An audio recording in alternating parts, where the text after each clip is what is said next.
حیا حیا جیسے ہی وہ گھر میں داخل ہوئی لانچ میں بیٹھے سلیمان صاحب تیزی سے اس کی طرف آئے. ان کے چہرے پر غضب چھایا تھا. وہ ڈر کر پیچھے ہٹی تبھی فون کی گھنٹی بجی. یہ ویڈیو تمہاری ہے؟ تم مجرے کرتی ہو؟ روہیل جو صوفے پر بیٹھا تھا ایک دم اٹھا اور بہت سی سیڑھیز اس کی طرف اچھالیں. وہاں سب موجود تھے. طاہر فرقان، داور بھائی، روہیل اور ایک طرف ارم زمین پر بیٹھی رو رہی تھی. دور کہیں فون کی گھنٹی بج رہی تھی. نہیں نہیں، وہ ان کو کہنا چاہتی تھی. اس کا منہ تو ہلتا پر آواز نہیں نکل رہی تھی. وہ سب اس کا خون لینے پہ تلے تھے. سلیمان صاحب آگے بڑھے اور اس کے منہ پہ تھپڑ دے مارا. بے حیا بے حیا، اسے تھپڑوں سے مارتے ہوئے سلیمان صاحب کہہ رہے تھے. ان کے لب ہل رہے تھے مگر ان کی آواز ڈولی کی نکل رہی تھی. وہ سلیمان صاحب نے ڈولی بول رہی تھی. ڈولی ڈولی پنکی بے حیا. پنکی کی انگلیاں، فون کی گھنٹی. وہ ایک جھٹکے سے اٹھ بیٹھی. کمرے میں اندھیرا تھا. اس نے ہاتھ بڑھا کر ٹیبل لیمپ آن کیا. ذرا سی روشنی پھیل گئی. اس نے بے اختیار دونوں ہاتھوں سے اپنا چہرہ چھوا. سب ٹھیک تھا. کسی کو کچھ علم نہیں ہوا تھا. وہ سب ایک خواب تھا. او خدایا، اس کا سانس تیز تیز چل رہا تھا. دل ویسے ہی دھڑک رہا تھا. پورا جسم پسینے سے بھیگا تھا. فون کی مخصوص ٹون اس طرح بج رہی تھی. ہاں بس وہ گھنٹی خواب نہیں تھی. اس نے سائڈ ٹیبل سے موبائل فون اٹھایا، چمکتی اسکرین کو دیکھا. Private number calling. اور پھر اس نے فون کان سے لگایا. میجر احمد، میں آپ کے آفس آ کر رپورٹ درج کروانے کے لیے تیار ہوں. کل صبح 9 بجے میرے گھر کی بیک سائڈ پر موجود گراؤنڈ کے انٹرنس پہ گاڑی بھیج دیں. اوکے. اسے فاتحانہ لہجہ سنائی دیا. اس نے آہستہ سے فون بند کر دیا. وہ کبھی کسی لڑکے سے تنہا نہیں ملی تھی مگر نہ ملنے کی صورت میں وہ ویڈیو کبھی نہ کبھی لیک ہونے کا اسے خوف رہتا. اس خوفناک خواب نے اسے یہ سب کرنے پر مجبور کیا تھا. اسے لگا اب اس کے پاس کوئی چارہ نہیں ہے میجر احمد سے تو وہ نپٹ لے گی. پلے گراؤنڈ کے گیٹ کے ساتھ توت کا تناور درخت تھا. وہ اسے ٹیک لگائے منتظر کھڑی تھی. سرخ اے لائن قمیض، چوڑی دار پاجامہ، اوپر سٹائلش سا سرخ سویٹر جس کی لمبی آستین ہتھیلیوں کو ڈھانپ کر انگلیوں تک آتی تھی، اور کندھوں پہ براؤن چھوٹی سی اسٹال نما شال. لمبے بال پیچھے کمر پہ گرے تھے. سردی اور دھند میں وہ مضطرب سی کھڑی تھی. ارم یا زارا، اس نے کسی کو کچھ نہیں بتایا تھا. یہ خطرہ وہ اکیلے مول لینا چاہتی تھی. دفتن اس نے بے چینی سے گھڑی دیکھی. 9 بجنے میں 1 منٹ تھا. اسی پل ایک کار زن سے آ کر اس کے سامنے رکی. سیاہ پرانی مرسیڈیز اور کسی بت کی طرح سامنے دیکھتا ڈرائیور. وہ خاموشی سے سر جھکائے آگے بڑھی اور پچھلا دروازہ کھول کر اندر بیٹھ گئی. اس نے دروازہ بند کرتے ہی ڈرائیور نے گاڑی بھگا دی. تقریباً 1 گھنٹے بعد وہ سیف ہاؤس تھی. سفید دیواروں والا خالی کمرہ، درمیان میں لکڑی کی کرسی اور میز جس پر اسے بٹھایا گیا تھا. میز پر صرف ٹیلی فون رکھا تھا، باقی پورا کمرہ خالی تھا. وہ مضطرب سی گردن گھما کر ادھر ادھر دیکھنے لگی. 3 طرف سفید دیواریں تھیں. ان میں سے ایک دیوار میں وہ دروازہ تھا جہاں سے وہ آئی تھی، البتہ چوتھی سمت میں اس کے مقابل دیوار شیشے کی بنی تھی. دراصل وہ شیشے کی اسکرین تھی جو زمین سے لے کر چھت تک تھی. اس نے غور سے اسکرین کو دیکھا. اس کا شیشہ دھندلا کر دیا گیا تھا جیسے مشین پھیر کر فروسٹ کیا جاتا ہے.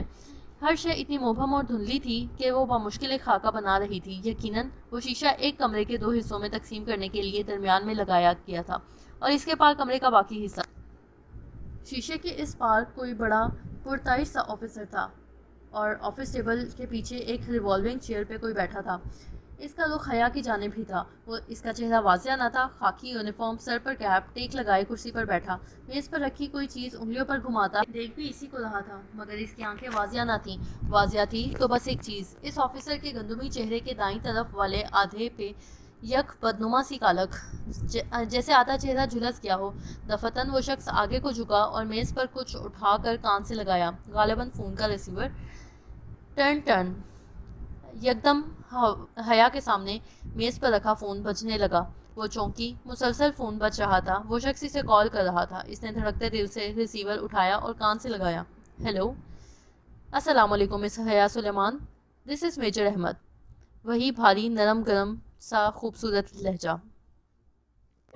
وعلیکم السلام. وہ فون ہاتھ میں پکڑ کر کان پر رکھے یکٹک سامنے اسکرین کو دیکھ رہی تھی جس پر آدھے جھلسے چہرے والا آفیسر فون تھامے بیٹھا تھا. کیا وہی میجر احمد تھا؟ میں امید کرتا ہوں کہ ہم نے آپ کو زیادہ تکلیف نہیں دی. جی. اس کو گھٹن محسوس ہونے لگی تھی. میرے سامنے لیپ ٹاپ پر سسٹم کھلا ہوا ہے. مجھے ایک کلک کرنا ہے اور آپ کی ویڈیو صفحہ ہستی سے ایسے مٹ جائے گی جیسے کبھی بنائی ہی نہیں گئی. دیوار کے اس پار دھندلے منظر میں بیٹھے آفیسر کے سامنے بھی لیپ ٹاپ کھلا پڑا تھا. تو وہ میجر احمد تھا. وہ سامنے کیوں نہیں آتا تھا؟ اور شہر کے ایک ایک بندے سے میں اس کی ویڈیو نکلوا چکا ہوں. بولے حیا، میں کلک کر دوں؟ اور وہ رپورٹ سمجھے درج ہو گئی.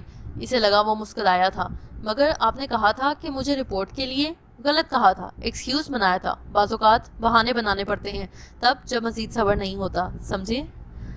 فون کو جکڑا. اس کا ہاتھ پسینے میں بھیگ چکا تھا. یہ شخص اتنی عجیب باتیں کیوں کر رہا تھا؟ آپ کلک کر دیں, وہ مشکل کہہ پائی.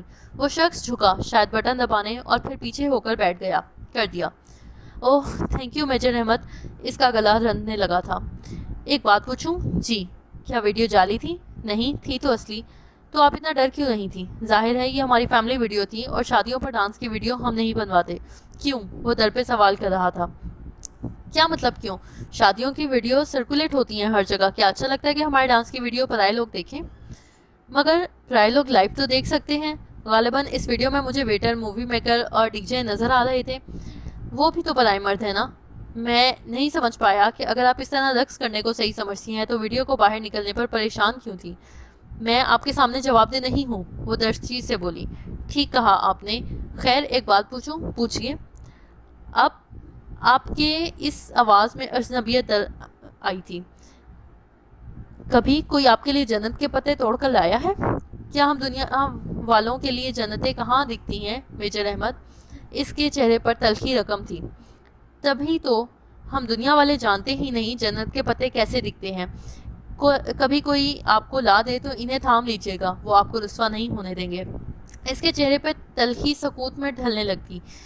کون تھا اس بار؟ آپ سن رہی ہیں؟ جی سن رہی ہوں.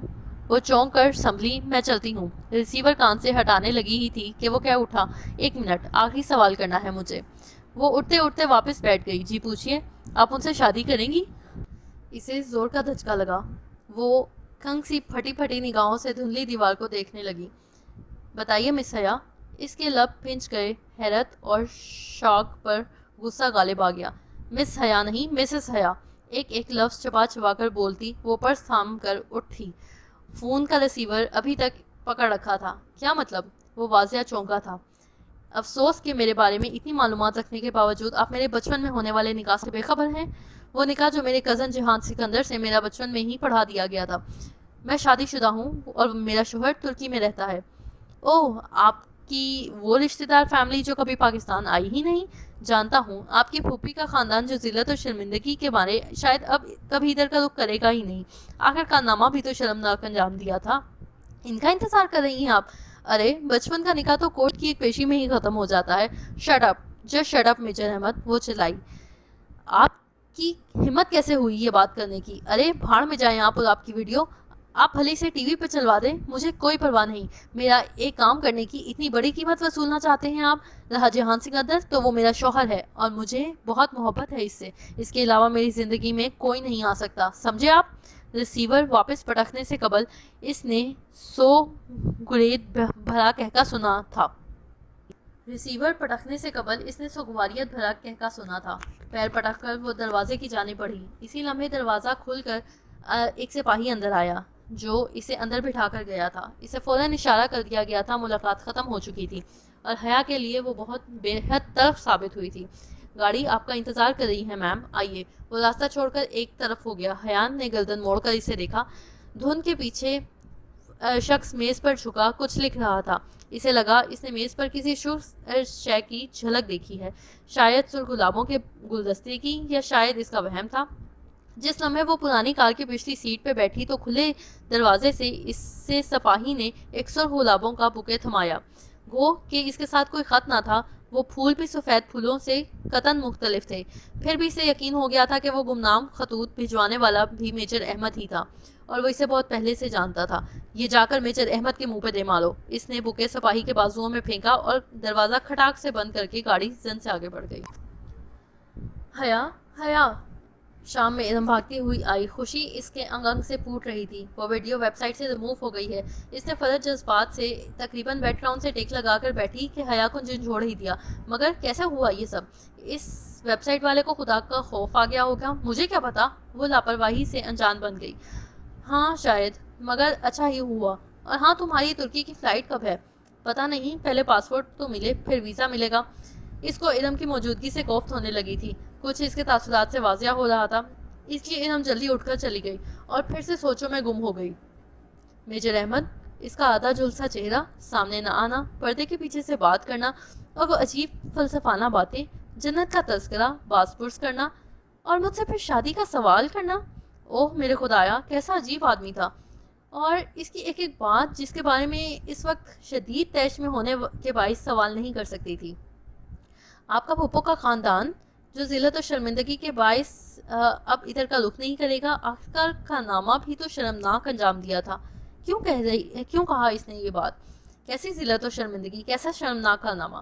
پھپھو کا خاندان واقعتاً پلٹ کر نہیں آیا تو اس کی وجہ ان کے اپنے ملک اور خاندان سے بیزاری بھی نہیں تھی جیسا کہ وہ قیاس کر رہی تھی، بلکہ کوئی اور تھی، کوئی ذلت امیز کام جو انہوں نے سر انجام دیا تھا۔ اور انہوں نے کس نے؟ پھپھو نے، ان کے شوہر یا جہان سکندر نے؟ کیا گتھی تھی بھلا؟ میجر احمد سے وہ استفسار نہیں کر سکتی تھی، نہ ہی اس کا دوبارہ فون آیا تھا۔ پھر اور وہ خطوط، وہ گلدستے، وہ بھی اسی نے بھیجے تھے۔ اس کے پاس سبانجی جانے کا علم کیسے ہوا؟ یقیناً وہ اس کی کال ٹیپ کر رہا تھا جب زالہ نے اس کو بتایا تھا، اور وہ اس وقت یقیناً اس کے گھر کے باہر ہی ہوگا، مگر گلدستہ تو ان کے کچن کی ٹیبل پر رکھا تھا، تو کیا وہ ان کے گھر بھی داخل ہو سکتا تھا؟ اور اس کے کمرے میں بھی؟ خوف کی لہر نے اس سے اپنے حصار میں لے لیا۔ وہ اٹھ کر دروازہ بند کرنے ہی لگی تھی کہ فاطمہ بیگم دروازہ کھول کر اندر آئیں۔ حیا، تمہارے ابا بلا رہے ہیں۔ اوکے، آ رہی ہوں۔ اس نے تکیے پر رکھا دوپٹہ اٹھا کر گلے میں ڈالا، سلیپر پہنے اور باہر آئی۔ ابا، اس نے انگلی کی پشت سے کمرے کا دروازہ کھٹکھٹایا۔ آ جاؤ حیا۔ اس نے دروازہ کھولا۔ سامنے بیڈ پر سلیمان صاحب بیٹھے تھے، سوچ میں گم، متفکر، اس کے منتظر۔ ساتھ ہی ایک صوفے پر فاطمہ بیگم موجود تھیں، ان کی خوبصورت آنکھیں سوگوار تھیں، ارباب و وقار سراپا افسردگی چھائی ہوئی تھی۔ آپ نے بلایا تھا ابا؟ ہاں، آؤ بیٹھو، میں نے ایک فیصلہ کیا ہے۔ اس نے گردن اٹھائی، وہ بہت سنجیدہ دکھائی دے رہے تھے۔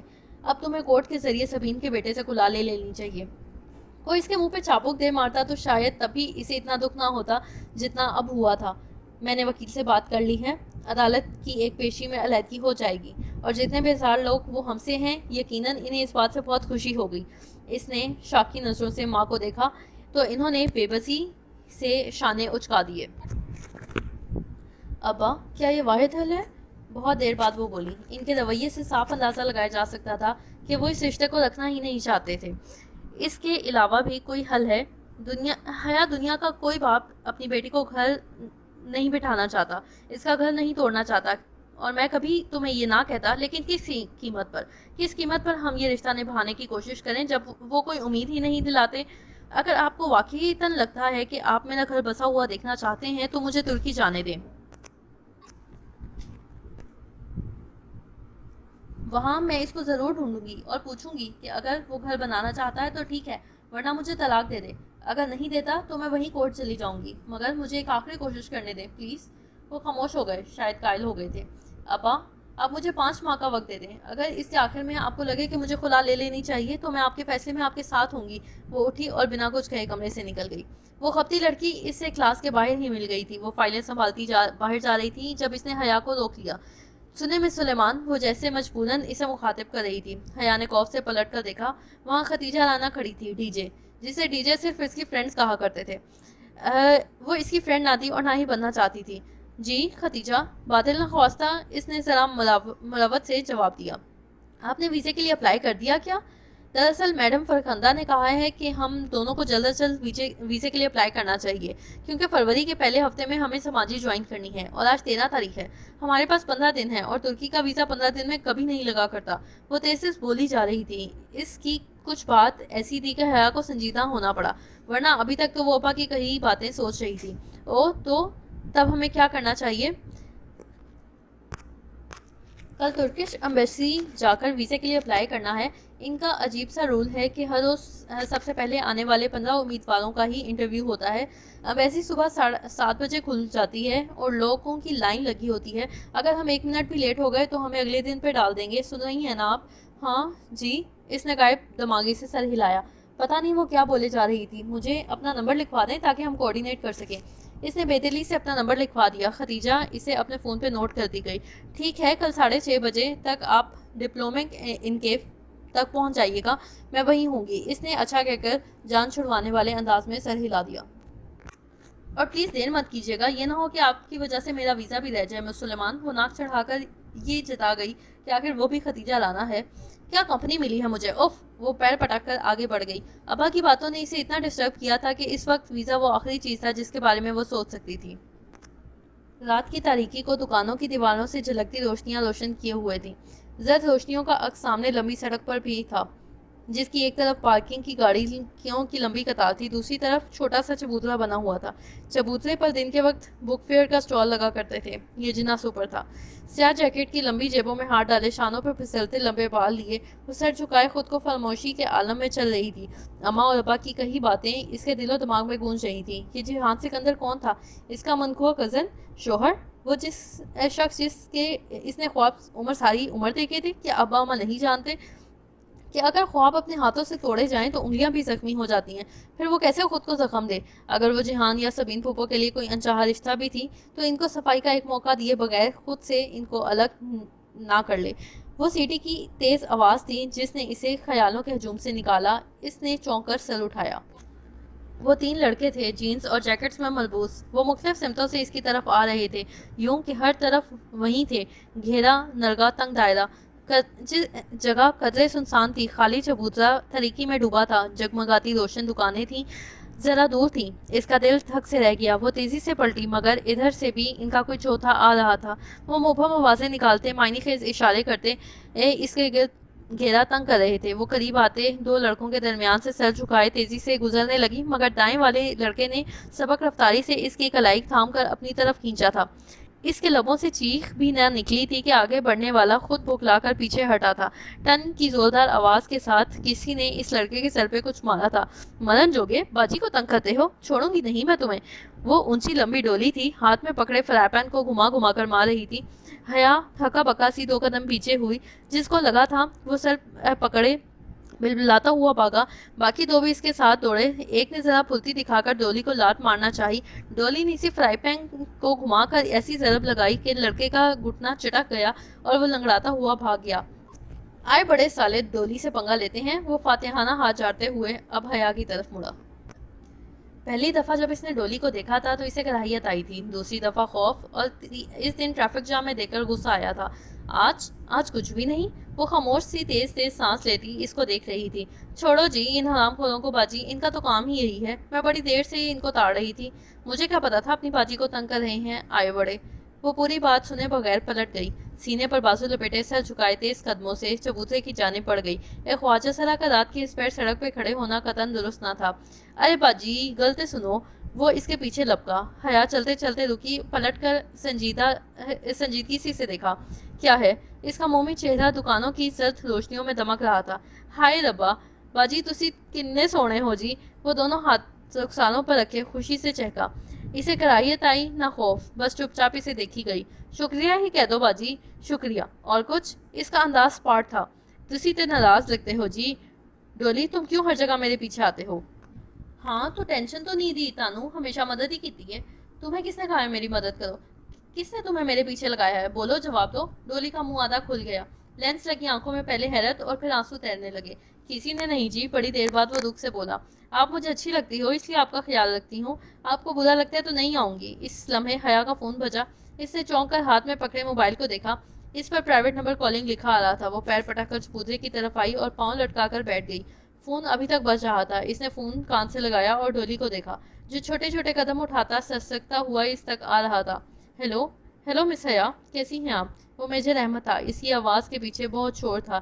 ڈولی آہستہ سے اس سے ذرا فاصلے پر چبوترے پر بیٹھ گیا۔ وہ سر جھکائے ہتھیلی سے آنسو پہنچ رہا تھا۔ خدا کے لیے مجھے فون مت کیا کریں، یہ جو بندے ہیں آپ نے میرے پیچھے لگائے ہیں نا، میں ان سے ایک ایک کر کے ان کا خون کر دوں گی۔ اس کے ذمہ دار آپ ہوں گے۔ میں شادی شدہ ہوں، جلد ہی اپنے شوہر کے پاس چلی جاؤں گی، میرا پیچھا چھوڑ دیں، سمجھے آپ؟ مزید کچھ کہے بغیر اس نے فون رکھ دیا۔ تسی گھر بار والی ہو جی؟ ڈولی نے اس کی طرف چہرہ اٹھایا۔ ہاں، تمہارے اس میجر نے بتایا نہیں تمہیں؟ اسی نے میرے پیچھے لگایا ہے نا تمہیں؟ اللہ پاک کی قسم لے لو جی، مجھے کسی میجر ویجر نے نہیں بھیجا، میں خود آتا ہوں۔ اللہ کی قسم جی، وہ روتے ہوئے کہہ رہا تھا۔ حیا کے دل میں کچھ ہوا، اس کو لگا وہ سچ بول رہا ہے۔ میں کسی کو جا کر آپ کی باتیں نہیں بتاتا، مجھے بڑا پیار ہے جی آپ سے، قسم سے۔ وہ لب پیچھے اسے دیکھ رہی تھی۔ کچھ تھا اس میں پراسرار، خوفزدہ کرتا، مگر ترہم و ترہم آمیز۔ ٹھیک ہے مت رو، میں جی بڑا پیار کرتی ہوں آپ سے، اسی لیے آتی ہوں، پر تسی تو الزام لا رہے ہو۔ اب سسکتے ہوئے اپنا سر پیٹنے لگا تھا۔ اچھا نو اسٹاپ اٹ۔ وہ چپ چاپ بیٹھا اسے تکتا رہا جبکہ وہ خلاؤں میں گھور رہی تھی۔ تسی جا رہے ہو کہیں؟ حیا نے چوک کر اسے دیکھا۔ تسی فون تے کیا نا؟ اسی نے وضاحت کی۔ ہاں میں یورپ جا رہی ہوں۔ وہ جہاں امریکہ ہے؟ انگریزی فلموں والا؟ وہ رونا بھول کر خوشی سے چہکا۔ شاید وہ واقعی یہ کام خواجہ سرا تھا یا پھر کوئی بڑا مکار اداکار۔ ہاں وہی، اس نے تردید کی۔ ادھر کون ہے جی؟ میرا شوہر رہتا ہے وہاں۔ وہ اب سامنے روشن دکانوں کی قطار کو دیکھ رہی تھی۔ کیسا ہے جی تہاڈا شوہر؟ میں نہیں جانتی ڈولی، اگر میں جانتی ہوتی ادھر نہ بیٹھی ہوتی۔ اس نے پلکیں بھیگی۔ تم دعا کرو ڈولی مجھے وہ مل جائے۔ وہ آنکھوں کی نمی کو چھپاتے ہوئے اٹھ کھڑی ہوئی۔ ڈولی نے سر اٹھا کر اسے دیکھا۔ وہ انگلی کی نوک سے اس آنکھوں کے کنارے صاف کرتی ہوئی سڑک کی طرف جا رہی تھی۔ ڈولی نے آنکھوں میں بے پناہ اداسی اتر آئی تھی۔ خدا کرے وہ تمہیں کبھی نہ ملے حیا سلیمان، خدا کرے کہ تم اس سے مایوس ہو کر جلدی واپس آ جاؤ، اور خدا کرے تم ادھر جا ہی نہ سکو۔ وہ تیز تیز قدم اٹھاتی آگے بڑھ رہی تھی جب اس نے ڈولی کو یہ کہتے سنا، مگر نہیں، وہ ڈولی کی آواز نہیں تھی، وہ کسی مرد کی آواز تھی، بھرپور، خوبصورت اور اداس، ایسی آواز جو اس نے پہلے کبھی نہیں سنی تھی۔ وہ میجر احمد کی آواز سے زیادہ خوبصورت تھی، اس میں جہان سکندر کی اجنبی آواز جیسی بے رخی بھی نہ تھی۔ اس کے قدم زنجیر ہو گئے، تیزی سے اس نے گردن موڑی۔ دور اندھیرے میں چبوترا خالی تھا، وہاں دور دور تک کوئی کسی کا نام و نشان نہیں تھا۔ زندگی میں پہلی بار اس کے اندر ڈولی سے ملنے کی خواہش نے دوبارہ جنم لیا تھا۔ اسے جاننا تھا کہ ڈولی کون ہے، کیا ہے، کیوں ہے۔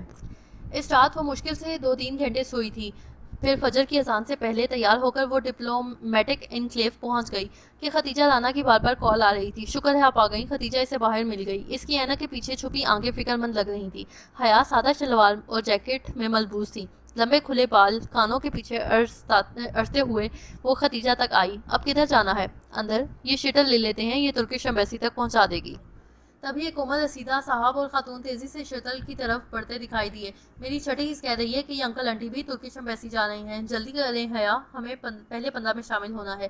وہ حیا کا ہاتھ پکڑ کر جلدی سے آگے بڑھ گئی، پھر خیال آنے پہ پوچھ لیا، اندر آئی ڈی کارڈ سے انٹری ہوگی؟ آپ آئی ڈی کارڈ اور پاسپورٹ لائی ہیں نا؟ اور حیا کا دماغ بھگ سے اڑ گیا۔ وہ رات اتنی ڈسٹرب تھی کہ بھول ہی گئی کہ پاسپورٹ تو مجھے آج ملنا تھا، وہ تو ابھی تک بنا ہی نہیں۔ حیا ختیجہ منہ کھولے ہکا بکا اسے دیکھ رہی تھی۔